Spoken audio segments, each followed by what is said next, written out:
Welcome to Sweet Life Beat Life. We hope this video helps. You begin by verifying the map package that fits your Volvo model and year.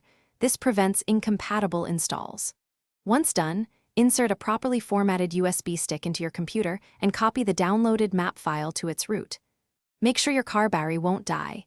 Keep ignition and accessory or engine running if needed. Also, confirm the car has an active data or Wi-Fi connection. This lets the infotainment verify licenses. Start now so you don't lose progress later. With the USB plugged into the car, watch the center display for an update prompt and accept the license. That triggers the installer.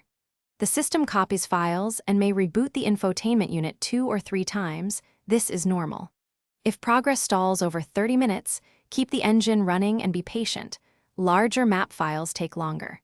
Make sure you don't unplug the USB or kill power, because interrupted writes can corrupt navigation data and require a retry. After completion, the system will prompt that the map update finished. Verify the version in navigation settings to ensure success.